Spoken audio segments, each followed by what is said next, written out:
Welcome to High Energy Health.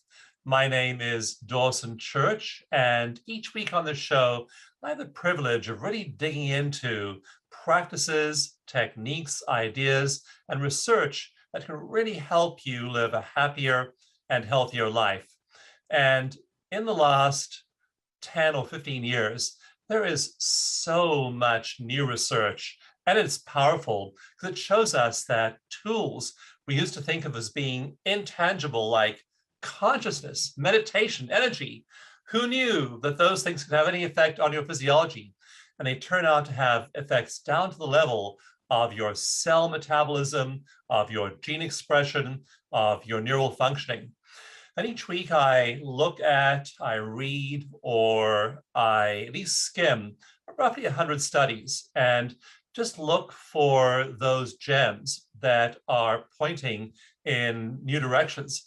And it's been so interesting over the last few years to see how much new research there is showing that meditation, that mindfulness, that energy therapies, that all these intangibles to do with our awareness, our mental focus, our consciousness, our states, whether the peak states or whether we're in a really down mood, all of those things are having dramatic effects on our bodies. I know I'm working with colleagues right now in 5 institutions in looking at all the research on energy healing, Reiki, Ray, therapeutic touch, healing touch, all of these energy medicine techniques. And there are over 1,000 studies showing that they affect every single disease that has been examined so far. And so we used to think these things were just all in the mind, were just esoteric concepts. We now know they're producing radical shifts in your body down to those really basic levels of molecular biology. So I encourage you to use the information on the show, tune in each week, get the downloads, look at the websites, and use all these tools. They really make a huge difference in your life, in your health, your happiness levels, and your longevity. And you can find 30 of these practices in my book, Mind to Matter. To get the book, go to the website mindtomatter.com. Just mindmatter.com. There are also 7 free meditations there. I really encourage you to do those meditations because we're showing now in MRI studies that using those meditations literally changes the way your brain functions. So at that website, mindtomatter.com, grab the meditations and start using them. They really make a difference to your levels of well-being, and they're there and they're free. And so much of this stuff is simply available to you just for diving in there and experimenting with it. So play with mindfulness, play with grounding, play with tapping, play with all of these different techniques and find ones that work for you. It can make all the difference in your health, your longevity, and your well-being. My guest today is Dr. Susan Campbell. Susan is a psychologist who I've actually known personally for around 30 years. She's also the author of several books, including Getting Real. And her newest book, if you're seeing the video, I'm waving it around right now, is From Trigger to Tranquil. And you can get a copy and see about her work at her website, susancampbell.com. So it's with such pleasure that I welcome you to the show, Susan. Good to have you here. Thank you, Dawson. It's great to be with you. We were just joking earlier before the show. We only live about 5 miles apart, and we should be sitting in each other's living rooms rather than chatting over Zoom. But I also love seeing the evolution of your work, Susan. And in this new book, From Trigger to Tranquil, of course, you've had this passion for relationship work with people for a long, long time, but you really use this whole idea of getting triggered as one of the foundational concepts you're bringing into why we are how we are. And I love the fact that you're showing us that this is just part of our biology. So go ahead and just explain how you came to that realization, where that's taken your work, and where that might take people who follow that kind of thread. one of my first best-selling books was called The Couple's Journey, and that was in 1980. And the message there was how an intimate relationship, like a couple, can be a healing journey where people help each other heal from childhood wounds and also heal from the egoic mindset that limits, full of like limiting beliefs, like I have to get my own way all the time, or I won't be okay, that type of thing. So we always run up against stuff like that in a couple. So, my work focused on relationships for a long time. And one of the biggest things that happens in relationships is partners trigger each other, which means I don't always get the reaction that I expected or wanted from my partner. It's not that they have any ill will toward me, but they have different needs, and that will activate a part of the brain. So we're going to talk a little bit about brain science here. The part of the brain that's scanning for danger, for interpersonal danger, though, not necessarily a tiger jumping out at you, but that part of the brain that developed when humans were in a primitive environment where there really were physical dangers like tigers. We developed this scanning mechanism like radar looking for danger. And so now we bring that into our relationships, our human relationships. And the thing that we experience as dangerous now is a disconnection from the one we depend on, or from someone who's very important to us. Could even be a boss, or it could be your child. But any disconnection or disruption in that connection, it triggers people. So if you're not giving me what I want, I might make up the story that I'm not important to you, or I'm not as important to you as you are to me, so I better start pulling back. And so relationships are full of these kinds of landmines. And that's why I now focus my work mainly on relationship triggers, because that's the thing that really disrupts connection most of the time. It's designed to notice a break in connection, but the behaviors that happen after you're triggered, like blowing up or shutting down, or just making up a story about the other person. Oh, well, I can't ask for what I want with that person because they're probably going to reject me. Those kind of stories, that shows you're triggered, and that doesn't lead to connection. So now, if people can understand that we have this automatic mechanism in the brain called getting triggered, and that it's really based on the fear that some core need, like the need to feel loved, the need to feel protected, the need to feel safe. I mean, those are core human needs. And when you imagine, think, assume that that need is not being met or not going to be met, you go into an automatic reaction. And it's not anybody's fault, but we can learn to manage it. Just like you said in your intro, when we can become more conscious of, oh, now this is happening inside of me and this is happening, when you can learn not just to map your triggers, because I teach people to do that, map them, and then interrupt a trigger reaction and insert a new choice, and you actually can rewire insecure brain circuits. So I started out in a more like using good communication to help your partner feel safe. And I realized over time, sometimes you're just not there for your partner for whatever reason. You have your own needs. And so people have to help themselves feel safe.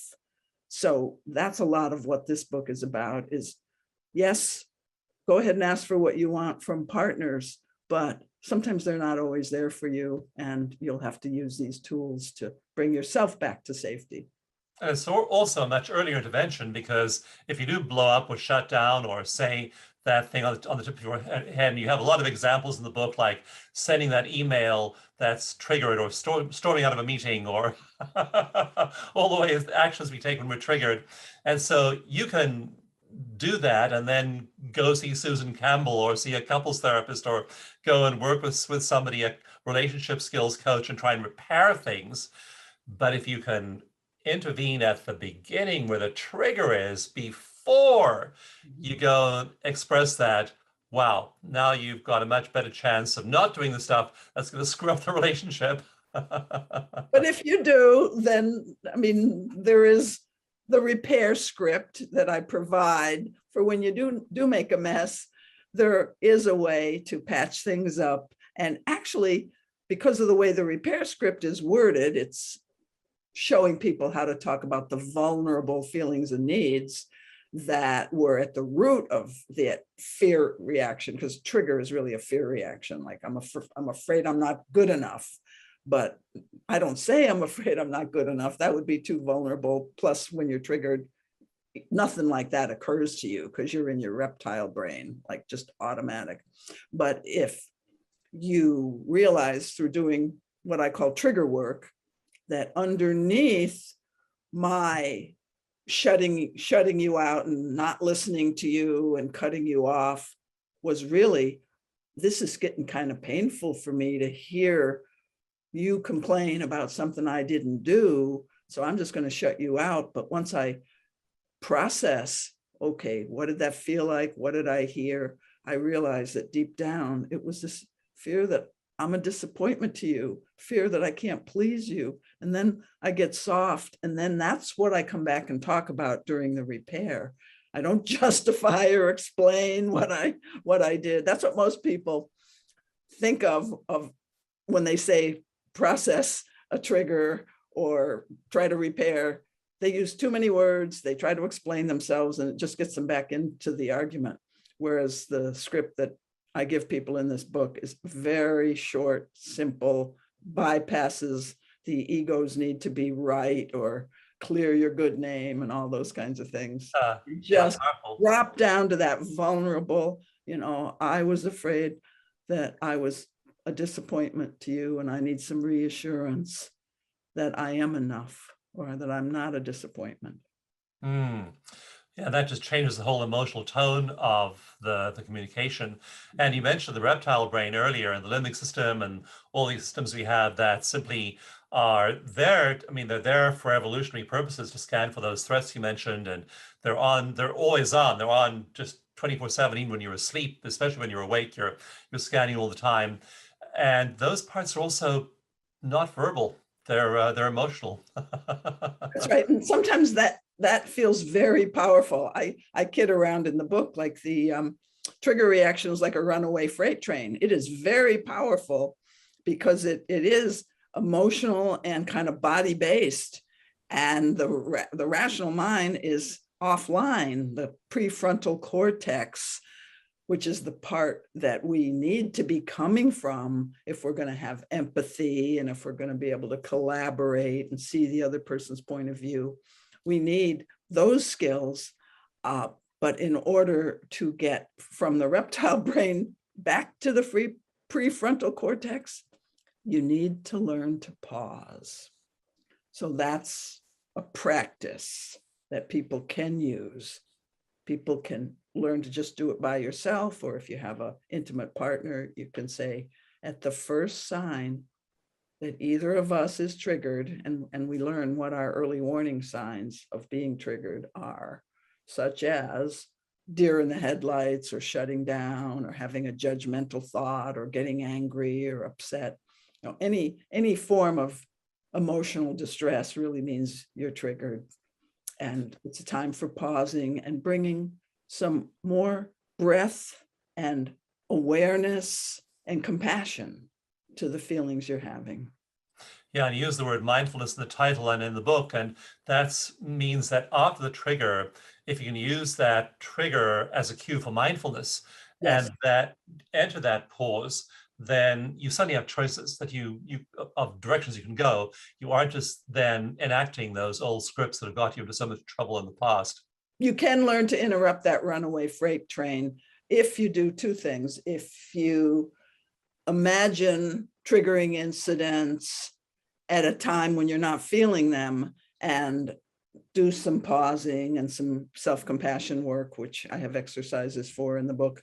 If you do it kind of like offline when you're not fully triggered, you kind of make yourself re-triggered a tiny bit and work with those. And then the other thing is learning to pause throughout your day, even when you're just a little bit overwhelmed or something. If you can learn those mindfulness practices, and those of us who do meditate, those of us who do frequently pause just to give ourselves some breath, we're in better shape for grabbing one of those tools when we're triggered.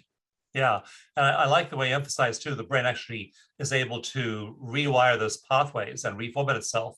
So if you are practicing that way, taking time when you are triggered to practice those skills, you're actually activating those neural pathways, you're strengthening that ability of the brain to function. And then when you are triggered, you have that neurological hardware to fall back on.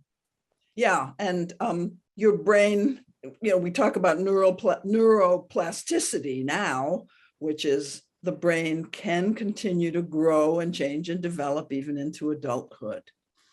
So that's very encouraging. So you can, by doing these practices, strengthen that connection between the prefrontal cortex and the limbic system. So the limbic system is where the amygdala is, and it goes danger, danger when your partner insults you or disappoints you or something like that. So you got danger, danger happening. And if you do the practice that calms your nervous system and brings back, oh, wait, my partner and I have been through this before. I don't need to be deathly afraid right now.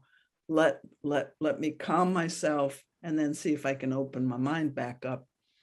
Your prefrontal cortex and the wiring between that and your limbic system gets stronger. And it's like you're more able to say, wait a minute here, that person was under a lot of stress for the last few days. Remember that.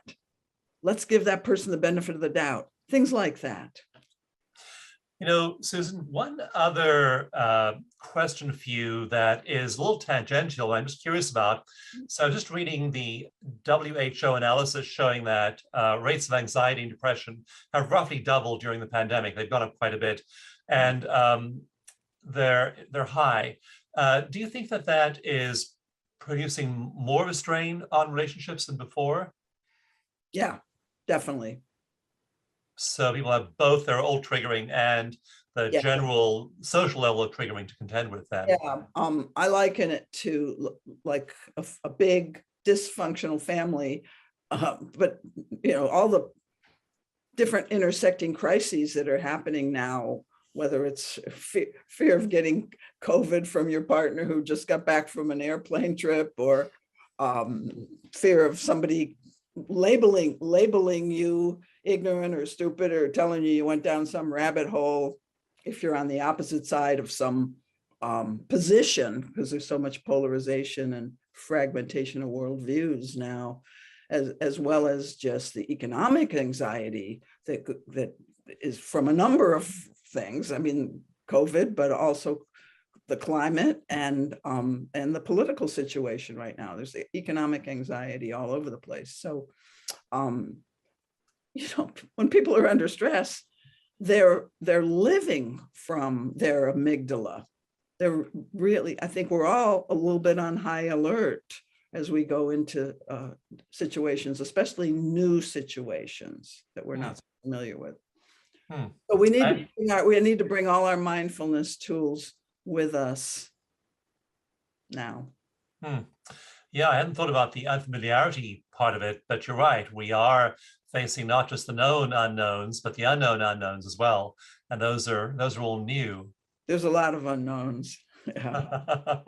And it's important for us to get used to that, because this is the future that we're going into, and we can develop our ability to live with uncertainty and notice when our nervous system's on high alert. We can bring, even if there's nothing like triggering us that's active in the space, we can go, oh, wait a minute, I'm not breathing fully. Let me give myself a breath. or I'm really overthinking this one, and I'm worrying, and I'm going, what if this and what if that? So basically we're triggering ourselves with our own mind and our own fears right now. Wow. So our partners trigger us, and then we're triggering ourselves by reacting to all of these things going on. And then do you think it's true that people pick partners that tend to match old childhood wounds or old childhood patterns or caregiver characteristics? Do you see that happening? Yeah. Marriage counselors like myself, we see this over and over, that let's say the person who was neglected a lot as a child, who was pretty much on their own, and that we could call that the avoidant attached type person, who pretty much got used to meeting their own needs and are most happy when there's not too much emotional activity coming toward them. They like a calmer environment. And then they'll pair up with a person who was on high alert all their childhood because there was going to be danger. And so their nervous system is much more on edge. And so, the hot person and the cool person, let's just call it, but that's on one side is we also call it in attachment literature, the preoccupied or anxious attached person, who is more, I call it the hot person now. And then the cooler person who doesn't like that much stimulation. Don't always be looking at me for what I'm about to do wrong, please. If you're happy, I'm happy. That's the avoidant. And the preoccupied is, if we're connected, I'm happy. But they'll be very vigilant about signs for disconnection. And those two come together because what one person's overlearned, the other person's underlearned. Like the person who can't handle a lot of intensity can learn to handle a little more, not as much as the partner might like, but they can teach themselves to hold a bigger charge. The people who are amped up more of the time and watching for disconnection, those people need to pull some of their energy in and learn to be more self-reliant, be more self-sufficient, not always checking to see if I'm loved or not, to put some self-love in the picture. And of course, all that takes consciousness and awareness as well. We're going to go to a break right now, but please stay tuned. You're listening to High Energy Health. My name is Dawson Church. For more on Susan's wonderful work, go to her website, susancampbell.com. We'll be right back after a break. Dawson Church's award-winning book, Mind to Matter, has been hailed as one of the best science and health books of the decade. Over 400 studies show that your brain has the ability to turn thoughts to things, and that when you use this superpower deliberately, you can create an extraordinary life. Mind to Matter is the science and practice of how our brains create reality, and Dawson is so committed to helping people transform that he's giving copies of the book away free at mindtomatter.com. Claim your free copy at mindtomatter.com now. Imagine your love life, your health, your money, your career, your spiritual path. If you had the ability to turn your dreams into reality, the people who have discovered how to do this are master manifestors. Now you can learn their secrets at mastermanifestor.com. They'll give you a 21-day crash course in intuition, synchronicity, and manifestation. In just 7 minutes each day, the experts at mastermanifestor.com will train your brain to be like theirs. mastermanifestor.com. There's a completely natural method to help boost your immune system, maybe even up to 113% in a week. If you're interested in saving money without supplements and other expensive remedies, then explore the 7-Day Immunity Booster Program. It includes 7 powerful audio programs. 2 clinical trials even show that these methods can help increase your body's immunity naturally. So visit StressDump.com and find out how you can boost your immune system. That's StressDump.com. StressDump.com. Imagine having a certified wellness professional at your service 24/7. Whenever you're stressed, anxious, angry, sleepless, or depressed, you get help the moment you need it. You can talk to a compassionate practitioner anytime you want at MyStressSolution.com. In the Stress Solution app, trained experts are standing by when you need them most. Experience a free introductory session at MyStressSolution.com. You never have to face your problems alone. Get instant help at MyStressSolution.com. Helping other people heal is deeply satisfying. Watching a child's pain disappear before your eyes, a loved one calming down after a panic attack, or a veteran recovering from PTSD is a wonderful feeling. Imagine yourself with the skills and confidence to help people every single day and a rewarding career in energy healing. Taught by expert faculty, you'll become skilled in techniques validated in over 1,000 scientific studies. So get certified as an energy psychology professional today at www.newhealer.com. Your first course is free at www.newhealer.com. Welcome back. My name is Dawson Church. You're listening to High Energy Health, and I encourage you to just come back and share every week on the show as you fill your mind, your thoughts, your emotions with positive messages, positive media. I know I really focus on immersing myself in positive media, and it makes all the difference. There's a lot of miserable media out there that'll make you feel a lot worse. So at least counterbalance it with equal doses of positive media. Shows like this, music that supports you, time in nature, time for self-reflection, all kinds of inputs that are going to alter your consciousness in a powerful way. In my book, Mind to Matter, I list 30 of those, and you can just play around with them, play around with grounding, play around with Qigong. There are all kinds of methods you can use like this that'll make a difference, and you can get the book at mindtomatter.com for more on Susan's work, including her new book, From Trigger to Tranquil. Go to her website, susancampbell.com. Susan, I'd love to hear an example of a couple you worked with who actually did this, where they came in here to see you, they were having to do repair because of messing up their relationship with that reactivity, triggering, and then all the consequences of that. And then they learned to interrupt early, and what happened. Please do share a real world example with us. Okay, well, here's the case of Donna and Eric. And Donna grew up in a home where her mother was kind of like a movie star type, or wanted to be, and kind of narcissistic, and didn't have a lot of attention for little Donna, and would often criticize Donna for her emotions, like, you know, you're too much. And of course, little Donna is trying to get her needs met by being a little bit demanding. It didn't work, but for little Donna, and so she grew up feeling like, when will I be loved? Okay. Eric grew up in a home where he was left alone a lot. His parents stayed together, but they really didn't like each other, and they fought a lot.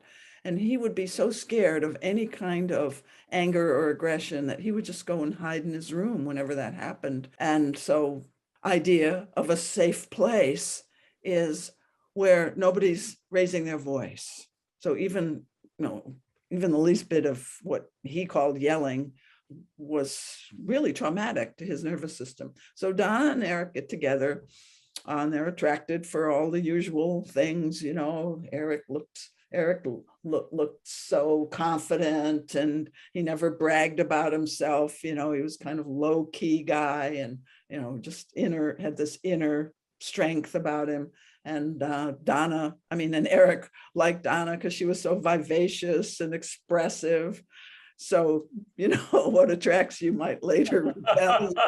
You've heard this before, you know, then later on, you get Donna to shut up, and, Eric's so self-sufficient that you can't get any attention from him. So, but the triggers are, of course, around that. The more I look to Eric for comfort, the more he seems to let me down. And on Eric's side, the more I try to please her, I really do, but I can never seem to get it right with her. There's always something that I seem to have done wrong. It's like she's really looking fine detail at my behavior. Like, I apologized, but it didn't sound sincere. Well, gee, what do I have to do? I apologize, that type of thing. So I taught them to first learn the early warning signs that you're triggered. And, and while I'm doing this, I'm also giving people a little bit of the brain science to help them understand that we're all triggerable, And almost everybody has some unhealed childhood wounds. So we talked about those. And so that, especially for Donna, she could kind of get over her shame about being triggered because her mom had shamed her, you're too needy, don't bug me, that type of thing. So for her to think that she had just lost it with Eric, the person that she so loves and depends on, it was just so shameful. And she actually kind of would go into hating herself. So we had some work to do in helping Donna come to greater acceptance, but it wasn't too hard, because people do kind of get it, that wow, my brain has this capacity to just take off and run with just some slight little hurt and make meaning out of it. And so learning a little bit about the brain and how that works did help her. And also some statistics that I showed her about how just about everybody does get triggered. So then they're learning first what I call their trigger signature, the early warning signs that tell you that you're starting to get triggered. And they were, for her, it would be things like feeling angry, mostly, wanting to chase after Eric, wanting to question him, being kind of watchful of whether his attention was on her or not. So those were her early warning signs.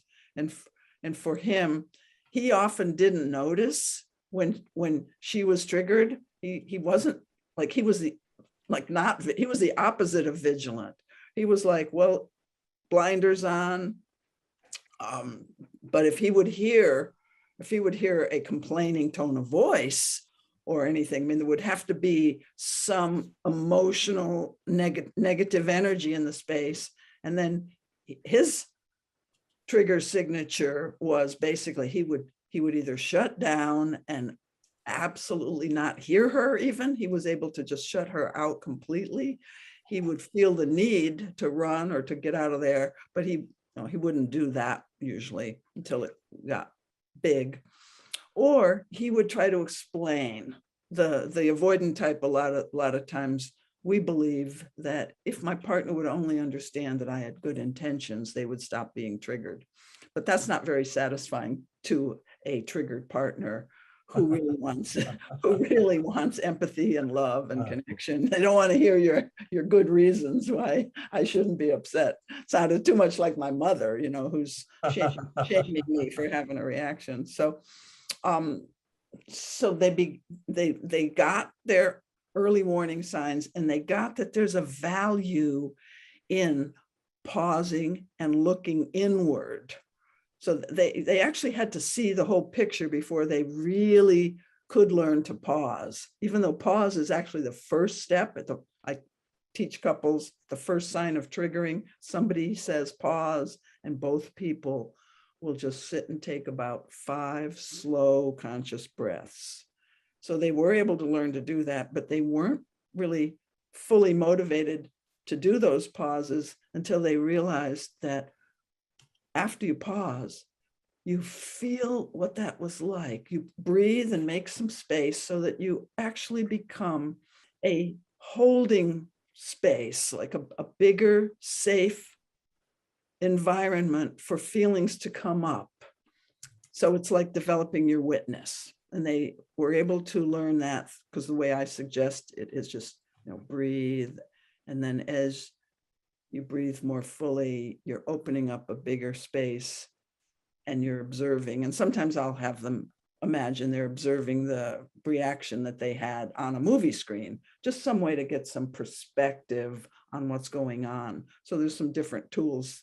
But with them, it was simply just helping them start with the trigger reaction, like he's on his cell phone and we're out at dinner and this was supposed to be our special date, and what's he doing on his cell phone? So that's a triggering incident. So she starts with just the memory of the pain of that and the anger of that, and staying with the feeling while breathing and holding a kind of a grounded, witnessing presence.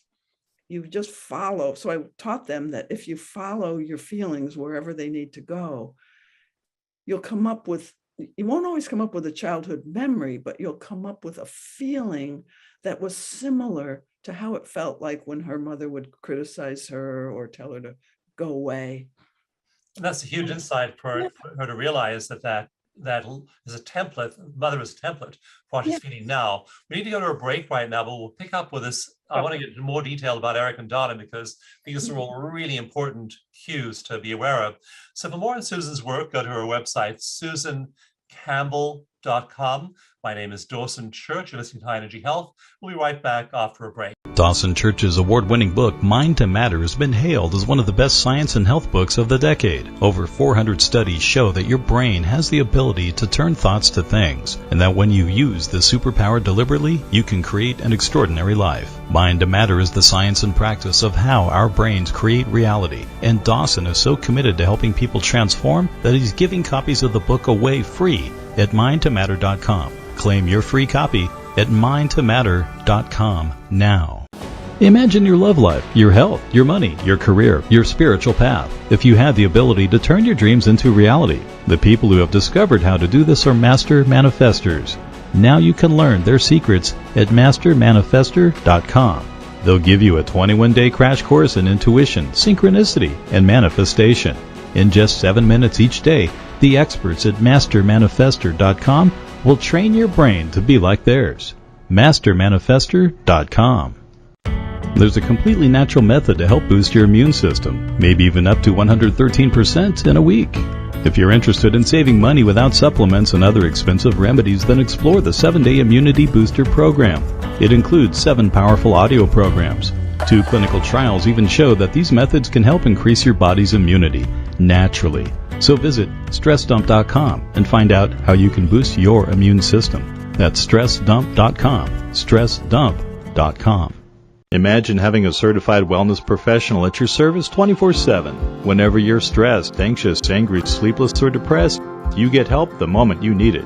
You can talk to a compassionate practitioner anytime you want at mystresssolution.com. In the Stress Solution app, trained experts are standing by when you need them most.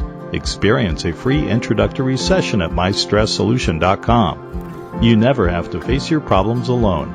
Get instant help at mystresssolution.com. Helping other people heal is deeply satisfying. Watching a child's pain disappear before your eyes, a loved one calming down after a panic attack, or a veteran recovering from PTSD is a wonderful feeling. Imagine yourself with the skills and confidence to help people every single day and a rewarding career in energy healing. Taught by expert faculty, you'll become skilled in techniques validated in over 1,000 scientific studies. So get certified as an energy psychology professional today at www.newhealer.com. Your first course is free at www.newhealer.com. Hello and welcome back. My name is Dawson Church. You're listening to High Energy Health. My guest today is Susan Campbell, and her new book is called From Trigger to Tranquil. You can find out more about her work at susancampbell.com. So Susan, that was what Donna's reality was. What was the reality like? What were the insights that Eric had? All right. Before I go to Eric, let me also say that when I guide people to go back to that childhood memory, I mean, it just pops up. It almost always does, Dawson, or just some kind of a feeling of this has probably happened to me multiple times. So when she goes to that, she's in a mindful state where she's witnessing and feeling empathy for herself. And this in and of itself is healing. And also it makes it safe for Donna to feel a little bit of the childhood pain that was buried and repressed and never felt. So it was stuck energy in the body. So she's able to move some of that energy when she's doing this inquiry process. I call it compassionate self-inquiry.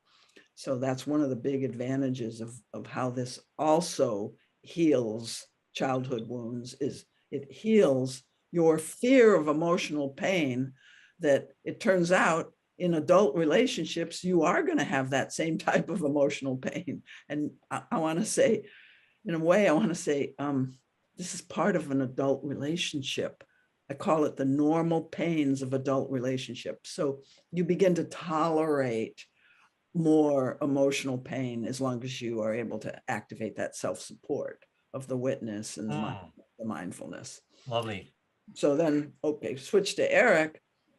Eric got triggered. So we're taking this incident where he's on his cell phone and she's critiquing him and telling him, how could you be doing this? This is our date night. You're so insensitive. So that's the trigger instance in this case. So Eric, but I mean, there were many of those. So I'm just going to this would be how I'd work with Eric's side. So he would initially be starting to feel kind of defensive. So, they come in the office and they talk about this. And so, okay, what's your trigger signature, your early warning sign? Well, first I didn't say anything. I kind of halfway shut down, but I was like, man, she doesn't appreciate me. She doesn't appreciate how hard I'm working. She doesn't even ask me why I'm texting. It's actually for a big deal that she should have known that I was worried about this big deal at work. So, he's running some defensive things. And so he's still working on learning, okay, this means I'm triggered, because he's not doing anything. He's not saying anything. It's hard for him to really recognize that he's triggered, but he is. So it's like calm people are triggerable too. We want to remember this. It's not just when that person's upset with me, then I get triggered. Although sometimes it sort of is that way, that you just go along with blinders, but you need your partner to kind of go, hello. So he's getting defensive. And so his inner inquiry is, what does this feel like to have somebody disapproving of me, recognizing me? It was sort of like that feeling that he had so much of his childhood is, I'm trying to be a good kid. I'm doing all this good stuff and nobody's noticing. It's like they're so much, my parents are so much in their own pain, they're fighting, they're worried about their relationship. Who's worried about me? And here's Donna again. She's worried about herself. She doesn't have space for me. And so when he starts to feel the feeling tone of the defensive stories, you can start out with a defensive story that doesn't sound very productive, like, how come nobody ever thinks about my needs? Well, that's actually got a lot of tender emotion in there. So I just help him feel what that's like, that emotion. And he, of course, comes in contact with how similar that is to so many memories from his childhood. And he's able to bring some tenderness to this lonely boy, this lonely, unrecognized boy. And then when they come back and do their repair, because first I'm telling you this because they had to kind of see all the pieces of trigger work before they could actually be motivated fully to pause and self-calm, to actually call for a pause, to actually do the self-calming. Because these practices, you need to have some deep motivation to change your behavior, because we're used to just being creatures of habit. So he got the motivation. They both got the motivation by doing some of this inner self-compassion work. And then they were able to pause, to do the inner work. And then, they still made a mess, at the restaurant with she attacking and him defending. So they had to clean that up. We'll just go back to how to do a repair. So her repair would look something like, when I criticized you for being on your phone, I was triggered.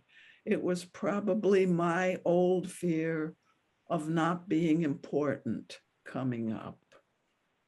I need to feel, and then there's an optional thing like, It reminded me of all the times when my mother ignored me and put her own needs first. And I need to feel that I am important to you. So that's what her repair looked like. And then he's not feeling blamed. He's feeling kind of tender toward her when she expresses herself like that. And so he can give her a hug or say, you are so important. And that's the end. But then he has to do his repair. So both people always get a turn repairing, even if one person didn't blow up or do anything overt. So he would say, when I kind of gave you that cold look and moved away, I was triggered. So he has to own something, or sometimes it's hard to find out what his actual reactive behavior was. Maybe it was just some kind of judgmental thought.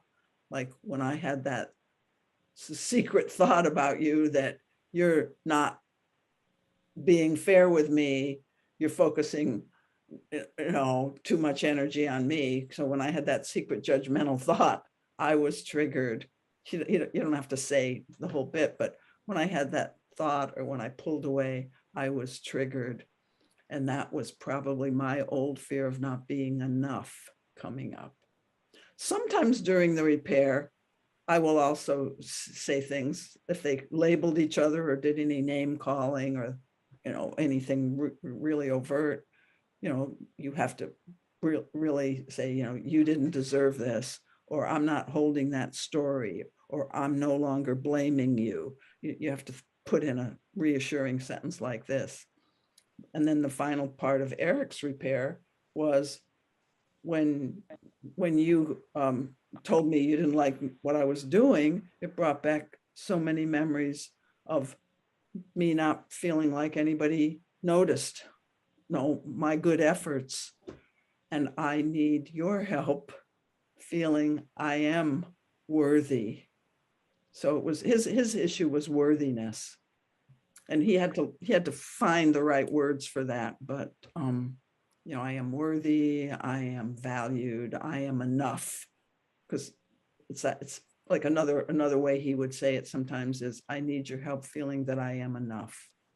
Yeah, now he's asking her for that help and is also affirming that he can give himself that help. So it's really powerful. What I like too about this, Susan, is that this is a process. It's a step-by-step process that people can learn. It's not rocket science. You just grab the book and work through the steps, and you can learn to have this really different experience of what might otherwise have been a conflict that drove you apart. You're listening to High Energy Health. My guest today is Susan Campbell.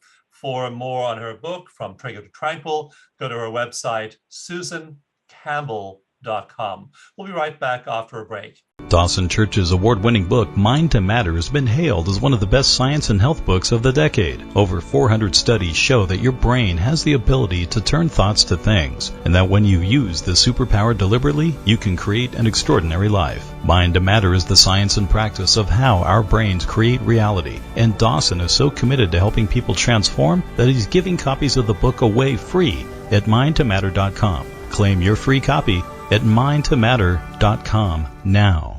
Imagine your love life, your health, your money, your career, your spiritual path. If you had the ability to turn your dreams into reality, the people who have discovered how to do this are master manifestors. Now you can learn their secrets at mastermanifestor.com. They'll give you a 21-day crash course in intuition, synchronicity, and manifestation. In just 7 minutes each day, the experts at mastermanifestor.com will train your brain to be like theirs. mastermanifestor.com. There's a completely natural method to help boost your immune system, maybe even up to 113% in a week. If you're interested in saving money without supplements and other expensive remedies, then explore the 7-Day Immunity Booster Program. It includes 7 powerful audio programs. 2 clinical trials even show that these methods can help increase your body's immunity naturally. So visit StressDump.com and find out how you can boost your immune system. That's StressDump.com. StressDump.com. Imagine having a certified wellness professional at your service 24/7. Whenever you're stressed, anxious, angry, sleepless, or depressed, you get help the moment you need it. You can talk to a compassionate practitioner anytime you want at MyStressSolution.com. In the Stress Solution app, trained experts are standing by when you need them most. Experience a free introductory session at mystresssolution.com. You never have to face your problems alone. Get instant help at mystresssolution.com. Helping other people heal is deeply satisfying. Watching a child's pain disappear before your eyes, a loved one calming down after a panic attack, or a veteran recovering from PTSD is a wonderful feeling. Imagine yourself with the skills and confidence to help people every single day and a rewarding career in energy healing. Taught by expert faculty, you'll become skilled in techniques validated in over 1,000 scientific studies. So get certified as an energy psychology professional today at www.newhealer.com. Your first course is free at www.newhealer.com. Hello and welcome back to High Energy Health. I'm your high energy host, Dawson Church. I'm so grateful you're here. I'm so grateful you're just immersing yourself in a positive message, in tools that can help and support you. Just think of the value of the hour you spent here with us today with Susan, Campbell, and myself, learning about triggering, learning a skill that can help you in all kinds of different parts of your life. And we'll get into different parts of your life in the next few minutes. But just imagine your life knowing about triggering, knowing about how to intervene and take that mindful pause before you act on your triggering, and your life if you didn't know that. So you're giving yourself the benefit of this understanding. Now you can start to practice, and then many things can start to change. So I just want to celebrate you for caring enough about yourself to show up here and to fill your mind with positive ideas and practices you can use to make a difference. Please do this with me regularly, week by week. There are all kinds of things here that can make a difference. And in my book, Mind to Matter, I have 30 practices that epigenetic research shows move the needle on literally your gene expression. That is at mindtomatter.com. For more on Susan's work and for more on her book, From Trigger to Tranquil, go to her website, susancampbell.com. Susan, one of the real services you provide in the book is to broaden this at the very end. And of course, this is based on your work as a couples therapist for more than 5 decades, but you also broaden it to ask questions like, what do you do when you're with a friend who's triggered? When you're in a meeting and you're triggered? When you have a kid who's triggering you? And so go and share how you apply these techniques in those kinds of other non-couple situations. Well, one of the next chapters in the second half, so the first half of the book is the 5 steps of trigger work and lots of different practices. The second half of the book, the first part is, what if you get triggered by your child? And one of the biggest triggers that parents have are fear reactions. That's kind of what a trigger is I'm the adult, I'm giving all my energy and attention to my kid. What about me? Like there's a little kid inside of every parent that didn't get all your needs met.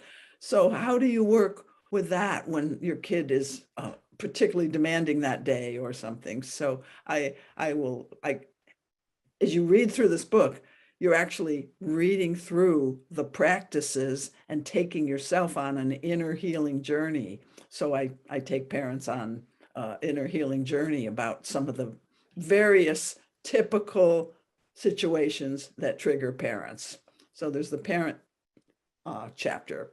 There's a chapter on what do you do when you're triggered by a friend. And friends don't have the same agreement that a couple has to stay together through thick and thin. And so in that chapter, I talk a lot more about marking boundaries, knowing your own triggers, and actually being able to educate your friends how to not trigger you. So this isn't all relationships may not be. Some friend relationships are just like Donna and Eric, just like an intimate couple, and you're going to do the work in almost the same way. And you're going to be like practice partners for each other. But some friendships, you need to kind of do the trigger work yourself and know what your key sensitivities are, particularly if you had complex PTSD or had various traumas in your childhood, and you already know that there are certain topics that you get triggered by or certain tones of voice. You can educate your friends about how they can help you feel safe in the relationship. And I also, in the friend chapter, talk about how to actually end a relationship if it's just too triggering. And then I have 2 chapters about groups. What if you're a member of a group and you get triggered?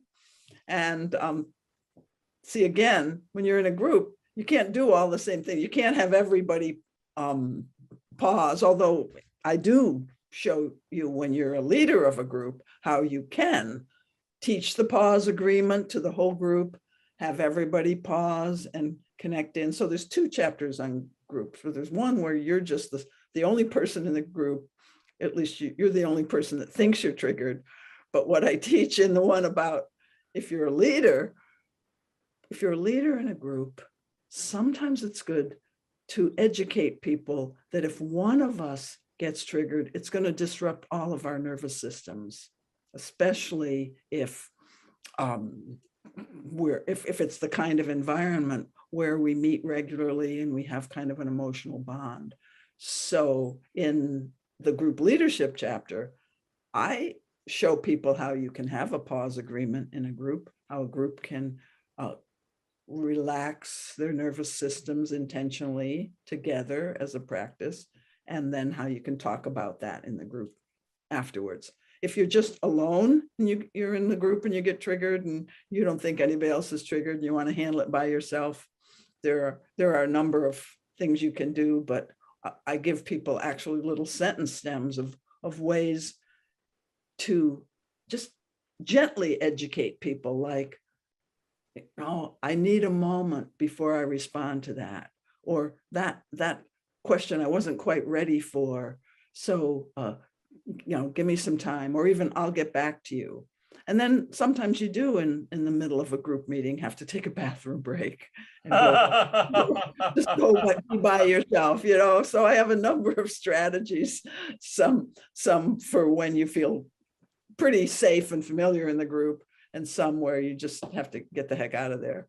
Can we have a triggering break? Is that allowed now? Can we institute a new form of break called a triggering break? That's what I describe in the book on leadership, because sophisticated group leaders now are realizing that there are a lot of triggerable people in the group you're leading.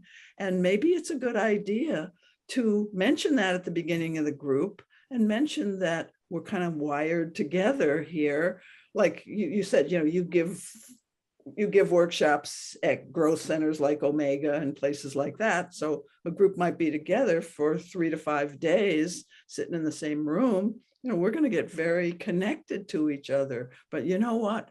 We're already connected just by being here. And if one person's upset, it's going to affect us all. So what if we became more sophisticated about this whole idea of triggering? And I'll in our Zoom calls that I do, Dawson, I'll have people raise a pen. If you're triggered, just raise a pen. We don't have to get into your pen, but just by raising it, you're presencing that. And sometimes somebody will ask you if you want to have any group attention. Sometimes I, as the group leader, will call for a short group pause, like 4 or 5 slow breaths. So there's a lot of different ways to introduce the notion of triggering to groups you're leading.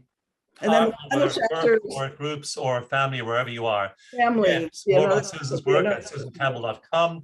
The book is From Trigger to Tranquil. Thank you so much for being here. I'm Dawson Church. More next week. Till then, be healthy, be happy, and thank you.